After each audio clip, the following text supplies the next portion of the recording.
Poor performances were evident all over the pitch as the Reds surrendered their cushion at the top of the English top flight. If 2019 and 2020 were Liverpool's, then 2021 has started with a warning. Improvement is needed, and fast, if the Reds are to be celebrating again come May. Here they are at the top of the league, still, but with problems. After a sloppy Christmas came a nervous New Year, and with it a second Premier League defeat of the season, a 1-0 reverse at the hands of Southampton and their former striker Danny Ings.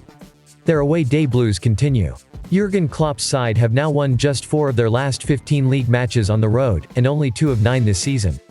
Imperious last term, already in this campaign they've dropped points against Fulham and Brighton, West Brom and Newcastle, Aston Villa and Everton, and now Southampton. The form of champions, it most certainly ain't.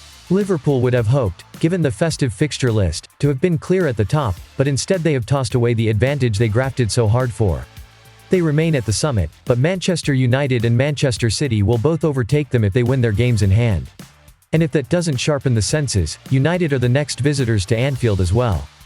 It was a slow start that cost them here, Ings punishing his former club with an exquisite second-minute strike. Liverpool toiled. Their dominance of the second half was almost absolute, but never recovered from that early setback. Having scored in their first 15 league games of the season, they have drawn a blank in their last 2. Concerning, to say the least. If they could point to the difficulty of breaking down a 10-man defense against West Brom, or some goalkeeping heroics up at Newcastle, there were no such excuses here. They had all of the game but precious few chances. Time after time, they worked the ball into decent areas, pinning the hosts back. But time after time, the final pass was lacking. Too heavy, too soft, too high. The culprits were everywhere. Mo Salah was sluggish, anonymous, way off the pace. Sadio Mane carried the fight and never stopped trying, but lacked precision. Roberto Firmino buzzed but rarely threatened, his best work coming in the wrong areas. Andy Robertson couldn't find a telling cross, while Trent Alexander-Arnold, caught out for Southampton's goal, gave the ball away 38 times, more than any player has in any Premier League game this season. And he was only on the field 77 minutes. Liverpool had 16 shots but only 1 on target, failing to trouble Fraser Forster, the Southampton goalkeeper who was making his first league appearance since May 2019. The only effort he did have to deal with, from Sadio, was a tame one. Something is lacking with Liverpool at present, that much is clear.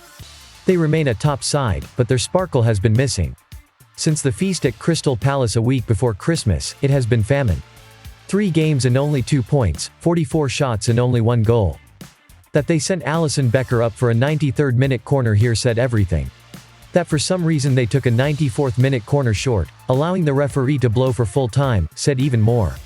They did the same against West Brom. They're not themselves. Not right now, anyway. Perhaps that is understandable. The standards they set last season were never likely to be maintained this time around. They won 16 and drew 1 of their opening 17 league matches last term, their form magnificently relentless. The title was all but wrapped up by the turn of the year. It isn't now, though. They're in a race now, and they have squandered control of it. They'll come again, for sure, but their rivals are smelling blood. That Anfield date with United on January 17th looks huge now, doesn't it? How Klopp needs his side to rediscover their mojo for that one. He'll want to forget Christmas 2020, that's for sure.